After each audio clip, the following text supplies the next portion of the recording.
Clap your hands and say holy.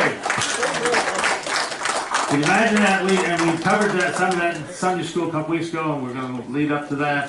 One of these days, we're all going to gather around the throne, and we talked about there may be billions and millions who've been saved over the years, gathering around the throne, singing holy, holy. And we talked last week about how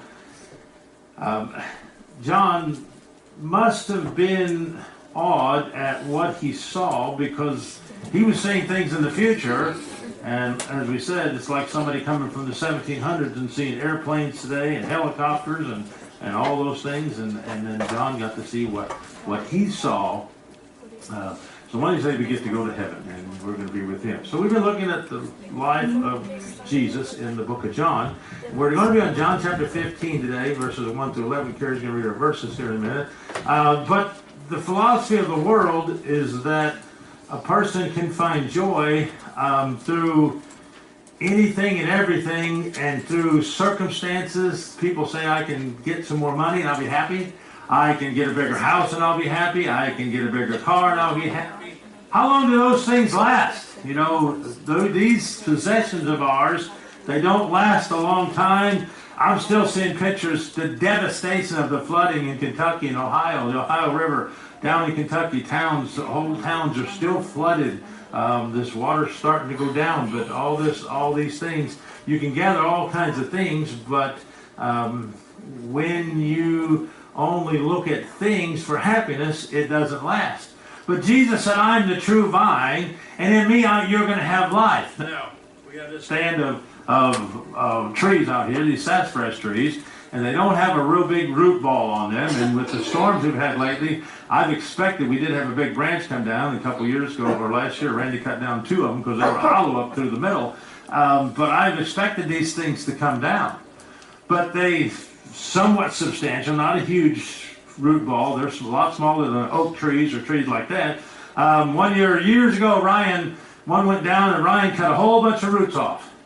And for 2 years in his bedroom, he had a garbage bag full of sassafras roots. He made tea once. He said, I want to keep those because I want to make some more sassafras tea. Well, after about 2 years, Becky said, I'm tired of seeing this bag of stuff, and she threw it in the trash. Ryan was fine with that. But these trees stand, but they have branches. On the branches, as you know now, here it is springtime, everything's starting to bloom out. Everything's starting to bud out. We've got a maple tree in our front yard, and we've got everything fixed up, and the gardens and everything. And we're watching all these 500 million whirlybirds that are gathering on the maple tree. And then about the time we put the mulch down and get everything clean, they all start flying down. They all come down. And I've got pretty good gutter guards on my gutters, but the old gutter guards used to stop up, and they get all over the deck and all over the place. But they represent life. So Jesus is the true vine. So Carrie, read our verses 1 through 11. I am the true vine, and my Father is the husbandman. Every branch in me that beareth not fruit he taketh away, and every branch that beareth fruit he purgeth it, now that it may bring forth more fruit. Now ye are clean through the word which I have spoken unto you. Abide in me, and I in you. As the branch cannot bear fruit of itself, except it abide in the vine, no more can ye, except ye abide in me. I am the vine, and ye are the branches. He that abideth in me, and I in him, the same bringeth forth much fruit. For without me ye can do nothing. If a man abideth not in me, he is cast forth as a branch, and is withered, and men gather them and cast them into the fire, and they are burned. If ye abide in me, and my words abide in you, ye shall ask what ye will, and it shall be done unto you. Herein is my Father glorified, that ye bear much fruit, so shall ye be my disciples. As the Father hath loved me, so have I loved you. Continue ye in my love. If ye keep my commandments, ye shall abide in my love, even as I have kept my Father's commandments and abide in his love. These things have I spoken unto you, that my joy might remain in you, and that your joy might be full. What joy do we need? Jesus Christ. So let's talk about this. Right now, of course, we're getting close to planting season. You're going to put these things in the ground. Sonny always has tomatoes and peppers, and I don't know how her pepper plants, that ground out there must be really good. She brings in boxes and bags of peppers and peppers and peppers. What do you usually have, about 12 plants, Sonny? Something like that. And she brings in, we planted peppers and we'll get 6 or 8 of them on it, but she brings all these peppers in and tomatoes and all this stuff, and she's got that green thumb. Well, people are going to start planting things. My wife's all excited. Flowers are starting to come up, and we've got 14 flower gardens at home, and she gets excited. She sees these little bitty stems, but they represent life. So Jesus said, I am the true vine. So as you can see on your slides and then on the back of your bulletins, you can fill in the things here. But there's 4 elements of this passage that we're going to look at. Number 1, the vine. Now, you have to have some kind of life in order for something to grow. One little seed, one little tiny seed, one little nut that a squirrel puts in the ground will make a mighty oak tree. And sometimes those things are that big around, and they have all these branches, and they go off everywhere. The maple tree in our front yard is a pretty good size. I couldn't even begin to get my arms around it. Probably twice it'd take that. It's a pretty good sized maple tree. Started from one little seed. Well, this vine, in order to have something grow, you have to have a vine. Tomato vines, you have tomato plants, you have pepper plants, you have all kinds of fruit, vegetables, all these things that grow, but there has to be some kind of base. Just like our trees out here, there has to be some kind of root, has to start somewhere. Our God is an awesome God. Let these things grow. An apple tree, one little apple seed, those little apple seeds that most people don't eat, but they do have, an apple seed has enough arsenic in it to kill one cancer cell. When I found that out years ago, every time I eat an apple, I eat the core and all. It may not do any good, I don't know, but God made these things so wonderfully. So Jesus said, I'm the vine. Well, Jesus makes it clear that he is the vine, and you have to hold on to that vine, that no substitutes, there's no substitutes here. Now, in our world, we have all kinds of things that we can substitute with. If you can't afford metal, they make a lot of things out of plastic anymore. If you can't afford gold, you can get mock gold. If you can't afford a huge house, you can get a smaller house, made cheaper. Whatever it is, if you can't get the best, you can there's always some kind of substitute. There's imitation ice cream, there's imitation bread, there's imitation all kinds of things. I don't know how to get these flavors. They come up with all these things. And there's vegetarian dishes that I've tasted a couple of things that are vegetarian, and they make them taste just like meat. I know it's odd, it's weird, but it does. They make them taste just like meat. But there's substitutes. But there's no substitute for Jesus being the true vine. Look at the slide. As you can see, he isn't just a vine. He says he is the true vine. Truth. What is truth? Number 1, the main truth that we know is God. The world has all kinds of falsehoods. How many have ever, raise your hand if somebody ever told you a lie? All right, now I'm going to get you. Raise your hand if you ever, come on, how many brave people, how many of you ever told somebody a lie? The rest of you were having an altar call at the end, the one that didn't raise their hand. Jesus is the true vine. He is the only way. Now, you know the story, the Sadducees and the Pharisees and those of that day, they didn't like that. They didn't like the fact that he was saying he was God. But the significance of this is that the vine is the source of life. Now, life, we have to have it. He says, I am the vine and the branches.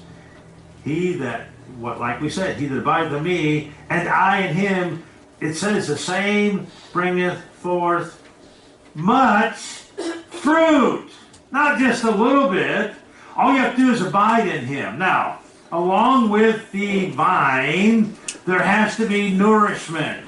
We put plant food on our plants. It might be manure. It might be food that you buy. It might be food scraps. It might be fish. Whatever it is, you put plant food on it because there's nourishment in it, just like us. We have to have nourishment, we have to have vitamins, we have to have minerals, because that's what our bodies are made of, and they don't store everything. We have to have these things, just like these plants, that have to be nourished. So, the second thing we talked about in our verses is the husbandman. Now, the husbandman was the vine dresser, who plants the plants, who takes care of them. I don't have a green thumb. None of you have the white. But I don't have a green thumb. My wife does. She tells me where to dig the holes. She tells me where she wants certain plants. She tells me how she wants certain things. And you've driven by my house. You've been to our house and seen all the flower gardens and all that stuff. And my wife has to take medicine all the time. She's allergic to everything outside. That time she had her test, the doctor said you're allergic to everything outside. Well, when you like to plant gardens, you want to be outside. It doesn't bother her. She doesn't like to pull weeds, but she will spend hours out there. I put preen down every year. I already did this year. Try to keep the weeds down, but she'll pull the weeds. And she sits there when she gets new plants. She tries to figure if she wants plants in this area that's going to bloom in the spring. Well, then there's going to be no color. So then she says, okay, what can I plant there that's going to bloom in the summer? So when that color goes, you can bloom something in the summer. And then there's a few plants that'll bloom in the fall. Well, she puts all of them in one area, so she's got color everywhere. I never did get the name of it. A few years ago, I saw on TV there was a plant that said it bloomed one flower in the spring, it bloomed a different flower in the summer, it bloomed a different flower in the fall. If anybody ever finds out what that is, I want to know, because I want to get some of those. Because my wife likes to have that color, but the vine is there, the growth is there. I don't, like I said, I don't have the green thumb, but she's the husbandman of all that.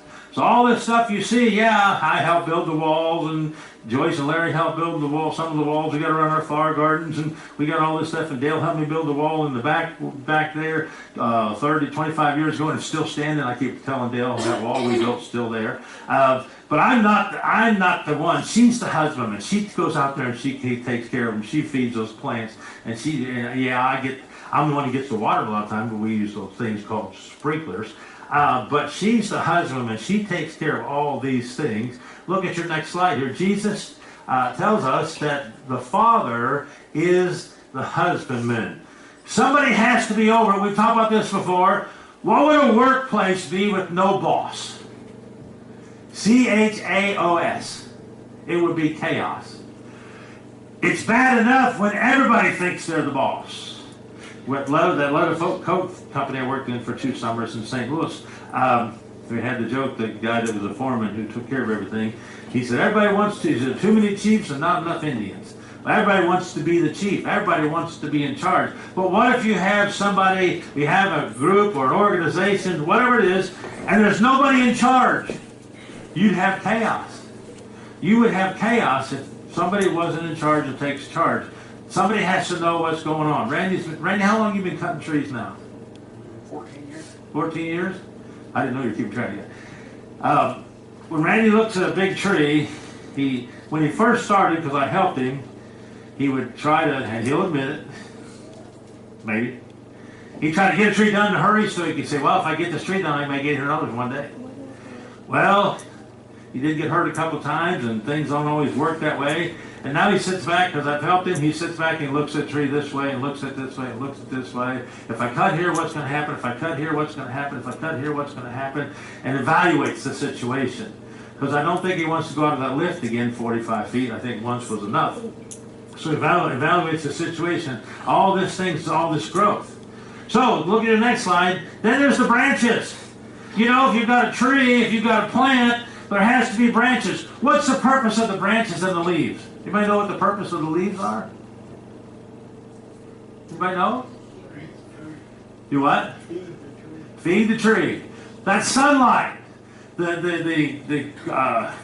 We breathe out carbon dioxide, or we breathe out whatever, whichever one it is. The trees have to take that in, monoxide or dioxide, whichever one it is. It's been a long time since science. But they have to take this in, and the leaves feed the trees. If you don't have leaves, there won't be any growth. There won't be any feeding. Well, they stick out there wide as can be, and of course, during the storms, the more leaves on a tree, the more air catches in, and the more it is suspect of falling over because it has more to push it, whereas when there's no leaves on the tree, the wind goes around it. Our Easter banner, we have several banners we put up every year. Well, the Easter banner we have out there, that's the first one we bought years ago, and the company that made that, they made these little cups in it that have flaps. Well, when the wind comes, and most of the wind comes from the southwest, it blows, and there's not as much pressure on that banner because the air goes through there. We had one of ours, we just took the one down that said we're open between Christmas and Easter. The first one we had, the wind ripped it in half. It tore it completely in half. So now when we're putting them out, we have white duct tape, and I've been putting duct tape on the back of them and a crisscross. So hopefully they're a little stronger on the back and harder to tear. That duct tape I got's pretty good stuff. You know, the phrase says, "Give me my duct tape and I can fix anything." This is where we come in. The branches. Jesus is the trunk. He is the main food. He is the vine. He is the roots. And then the branches come out, and we get to be a branch. We get to stand around like this. No, we don't have to do that. But you're the vine. He's the vine. We're the branches. We get to represent him. We get to help him. Because, yes, even though he can be everywhere, he's given us a ministry. We have missionaries around the world. And they're taking the gospel to people in places that we can't go. We have 2 missionaries in the Philippines.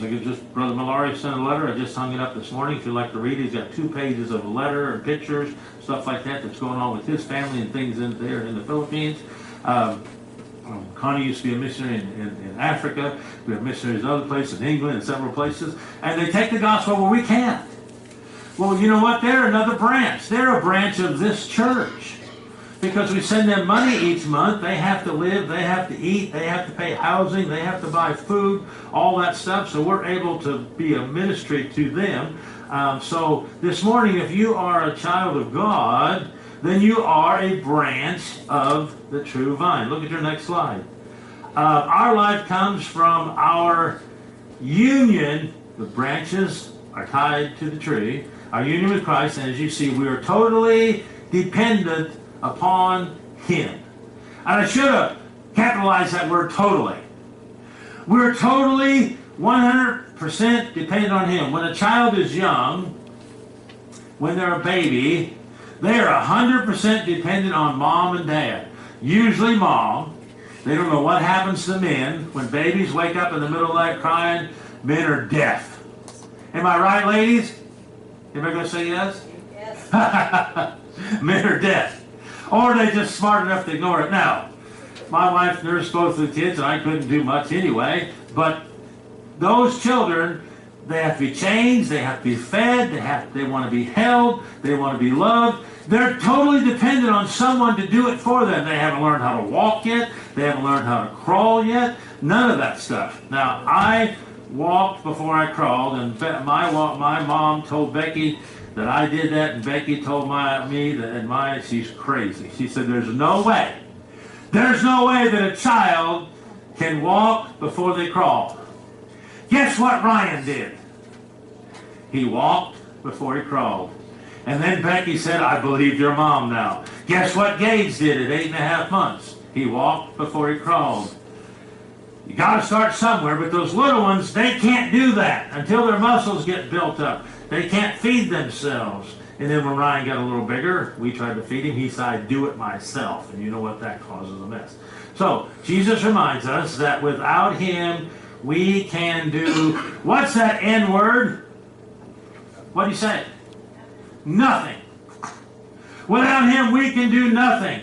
Now, maybe not the best analogy, but without money, you can't do much. You go to the store and try to get out without paying, they don't like that. When Connor was young, he said, my dad doesn't need money, he's got a credit card. He didn't understand that. Now he does. They all have their own debit card, and now he knows what money is and all that stuff. But he said, my dad doesn't need money, he has a credit card. Without money, you can't do anything. You can't do a thing. They don't like it. They don't want you to steal the gas. They don't want you to steal the groceries. They don't want you to steal the food from restaurants. You know, you have to have money. Well, you have to have Jesus or you're nothing. And that's the promise of his love. And there's a promise of joyfulness. He tells us that we will be joyful. These things have I given unto you, that your joy might remain full. Your joy. Everything doesn't go hunky-dory in life every day, does it?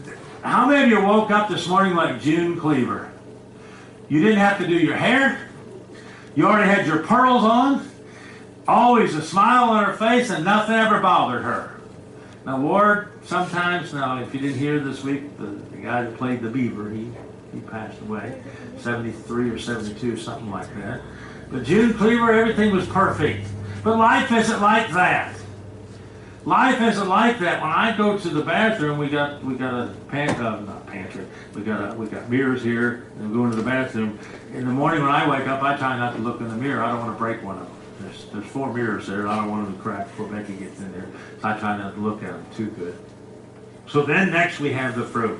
You have the vine. The fruit is important. Listen to this.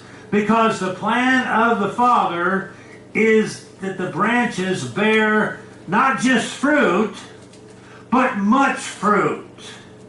Joyce has some planters next to her house, and she's got some raspberry bushes, Joyce, and then she had another bush, and she didn't know what it was. She just found the receipt where Larry bought it. She knows now it's a currant bush. And that's not just because it's currently there. Currants you can eat, and they're good, they're sweet. So now she knows what it was. She wasn't sure what it was, but she had this, Larry had bought those, like I said, and she planted those things in that planter, and now she knows what it is. It helps to know what it is. But you plant things, and you want it to bear fruit. We quit having a garden much at our house because it just wasn't, no matter what we planted, it didn't produce very much. We didn't get much out of it. So we enjoy when Sonny brings peppers and tomatoes and things like that. Other people bring fresh tomatoes. We enjoy those.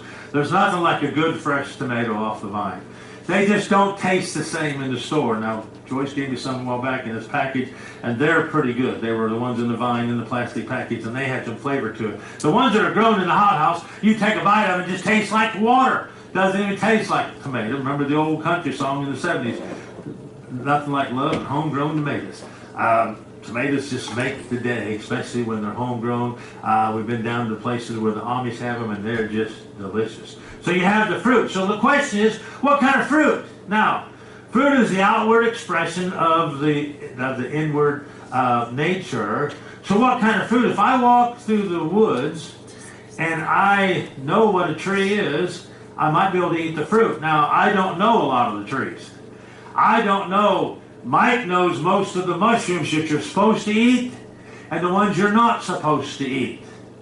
Because if you eat the ones you're not supposed to eat, you might be sick or you might be in heaven. Because they could kill you. If you didn't hear me earlier, we have 2 cases of mushrooms in the back of the pantry. If you'd like some, there's bags back there. Please take them, use them, eat them. They freeze well. If you slice them and freeze them, they will freeze well. We had a whole pallet of them this week. So if you'd like some. But I don't know all the trees. But you know, I know what a walnut tree and a hickory tree and the ones with the bark like that and those trees, but I don't know all the trees. I could probably show Mike or Dave any kind of leaf and they could probably tell me what kind of tree it is. Because these guys have been in the woods, they've hunted a lot. Maybe some of you others, maybe you know what they are. I don't know what all they are. And they all produce different things. They all produce different fruits. They all produce different leaves. But the fruit is the outward expression. I don't know all these things. But Jesus explained that he is, that it is unreasonable to expect fruit contrary to the nature of the tree. Now, you plant a pepper plant, you shouldn't at least expect it to bear tomatoes because it's not a tomato plant. Well, you know what? Jesus is planting fruit, and that's us. Now, there are sweet fruits, and I don't remember the name. There's one fruit, and I forget the name of it, that one guy on TV, they said it smells like rotten garbage. They said it smells terrible. But he said it's sweet. It's one of the sweetest fruits you could ever eat. But you got to get it past what? Your schnozzer. You got to get it past your nose. Limburger cheese. It smells terrible. How many have ever smelled Limburger cheese? Raise your hand. None of you? Mike? It stinks. But it tastes good. My dad said they got out of school one time for 3 days. He said they put Limburger cheese on the boiler in their school, had a small school. They put Limburger cheese on it, and the school smelled so bad for 3 days they couldn't even in school. I think they got caught. I don't remember if they got in trouble. Yesterday was 27 years ago. My dad went to heaven. when he said they Limburger cheese. I've tasted it, it's good. Matthew 7:6, you shall know them by their fruits. You shall know them by their fruits. Well, we as Christians, we have a job to do. Our sign back in the back, this whole world's a mission field. You've got people next door to you. You have relatives, you have friends, you have acquaintances, you have workmates. They're all a mission field. Now, we can't go to, every one of us can't go to everybody. We know that. But Jesus said we're the fruit. So in the case of the believer, like we just said, these principles of fruitfulness apply. That means that the nature that Christ gives us, who dwells in us, he's going to be the food, and we're going to be the fresh fruit that's going to be displayed to others. You may be the only Bible that somebody ever sees. So your actions, your fruits, people see, they know, they watch. We lived in Springfield, we lived in a house here, and Connie lived next door. If you face the houses, she lived left to us, and a man named Mr. Owens lived next to Connie. I witnessed that man for years. He said he was a Mormon. He said he didn't need Jesus, but he was a friend. When Becky was pregnant with Randy, almost every day, at least every other day, he brought Becky a big bag of fruit. He said, you need this for your baby to grow good. His wife had died years before that, but he brought Becky all this fruit all the time. He said, this has nourishment in it. He said, this has vitamins. He said, you need this stuff for your body. And he brought 2 or 3 times a week a whole bag of different fruit. We couldn't afford it then. Trying to go to college, making $4.50 an hour, barely could afford the house and the utilities and all that stuff. But he would bring this and give it to us all the time. Well, you know what? That was a blessing. That was a blessing. The Lord used that man. Never did see him saved, but the Lord used that man. But he could tell me every day, he said, Rick, I sit here and watch you. At 10 to 4, you back out of the driveway to go to work. He said, it's like clockwork, because I only live 2 minutes from where I work, that primary place. He said, Rick, you back out. I expect you to back out at 10 to 4. And he said, if you don't, I know something's wrong. He knew the days I was off. He knew everything he watched. Just like clockwork. Well, just like clockwork, there are people that watch you. They know who you are. They know what you do. Fruitfulness, real quickly before we finish, fruitfulness can be increased and enhanced. How? By our relationship with Jesus Christ. John 15:7 says, if ye abide in me, and my words abide in you, ye shall, listen, remember what it says, ye shall ask what you will, and it shall be done unto you. Faith. Faith comes by hearing, and hearing by what? By the Word of God. Jesus said, whatever you do, if you trust in me, I'll make sure it happens. Does every day go good? I asked the question a while ago. Every day is not hunky-dory. You get up out of the bed, you get off on the wrong side of the bed. Every day things go wrong. You drop something, or you lose something, or you can't find something, or you burn your toast. Well, every day is not perfect. But with Jesus Christ, we can make it through the day. So the result is a fruitful Christian life. And look at the next slide. God is glorified. When we trust Him, when we thank Him, when we live for Him, we can hold our hands up and say, thank you, Lord. We can hold our hands up and say, thank you, Lord. He uses this body of ours, He uses these beings of ours, and fills them with joy. When we have joy, we can be more fruitful. When we're more fruitful, people see the difference. When people see the difference, people get saved. And that's our job. These branches aren't just there for nothing. The beauty that God has created. All these things that are blooming. As I said, my wife can't wait. Many of you can't wait. I think what I saw on the phone after Wednesday, it's going to be in the 60s every day. It's warming up. We've been able to sit a couple times on our front deck. We've got the chairs out there again. We love sitting out on the front deck and rocking. You know, Becky said the other day, she was sitting there, she said, I love being retired. I can sit here, and if I don't want to do anything, I can take a nap for a half an hour. I can take a nap for an hour.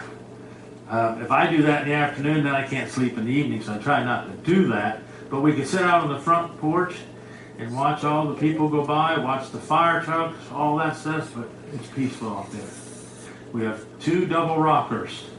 Joyce comes over, Randy comes over, we sit there and just sit there and rock and rock and rock. We enjoy that. Well, God allows us to serve Him. You are the fruit that's on the branch. People need to have some fruit. So people are watching us. So Heavenly Father, thank you for your love, your blessings, your grace, your mercy. I want to thank you for sending your Son to be that true vine, to feed us, to guide us, to nurture us, to nourish us. We want to be the fruit that represents you. We want to be that sweet fruit. We want to be that light. So bless us, Father. Use us, guide us, direct us. We want to serve you, and all God's people said.